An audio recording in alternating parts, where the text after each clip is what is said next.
When I think about my experiences in how providers do a good job connecting to that humanity and helping individuals find other connections as well, there are a couple of things that come to mind. One is in the area of grief. To me, understanding grief really means understanding love and understanding connection. The very definition of grief is I have a connection to you and that connection is severed in some way. And grief is the pain of the loss of that connection. One of the things I think that it's really critical to remember when we talk about connection is you can think about all the connections we have in our lives like a spider web, right? So if you think about a typical spider web, there are lots of different strands. And if one of those strands breaks, let's say that I drop a pebble through the spider web of your life, it's going to leave a little hole and you can see that, but you can still see that the web is largely intact, right? And you can figure that the spider is going to either work around that little hole or repair it. It's something that doesn't completely demolish the web. Now imagine a spider web that has 3 or 4 strands, 5, 6, and now drop a pebble through it. Well, that's devastating. We know that as many of the people that we serve are living longer lives, which is wonderful. Kind of the other side of that is sometimes people are living long enough that they are losing parents or family members or caretakers that they've had. I want to be clear, it's not always just loss due to death. If my world is my staff and my support people, and you are my favorite staff person, and you leave to take a new job, that's a tremendous loss for me. It's very easy, I think, sometimes for us in this field to focus on, well, look at all this great stuff that we're doing and that we're giving you, and it's easy to sort of downplay what it might have meant to that individual to lose what was familiar. What it was like for that individual perhaps to leave their childhood home and come live in a group home.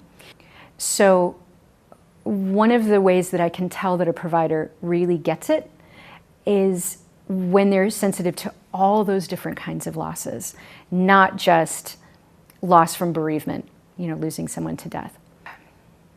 To me, the human heart is the human heart. So your IQ, you may have a genius IQ, I may have an IQ that's comparatively very low.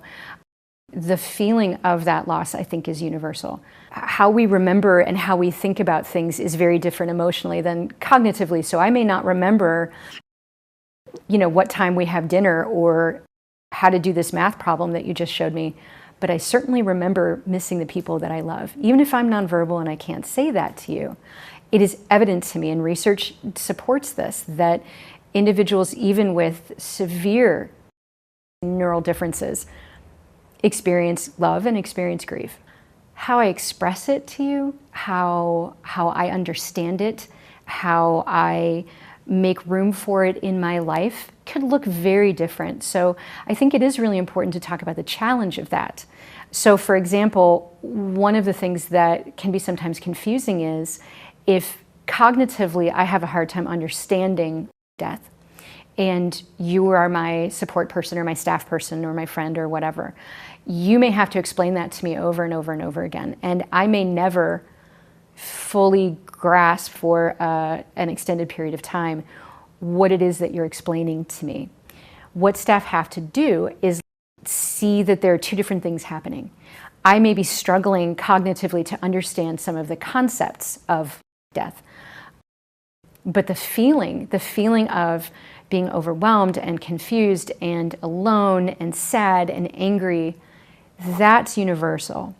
So it really becomes about knowing the individual in their unique way of being in the world. You can't take 10 people with developmental disabilities and say they're all going to grieve in the same way. They're all going to express it in the same way. Just like you can't take 10 people off the street and say they're all going to grieve in the same way. So one of the first things I think that is helpful for a provider to really think about is how are they understanding and addressing loss.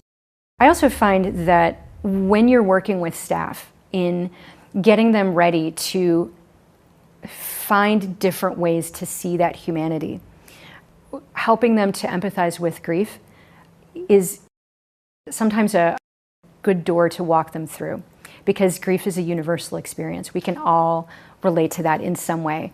It's true for all of us. If you live long enough, you're going to lose people that you love. So that I have found is a way that people can really touch in on that common experience.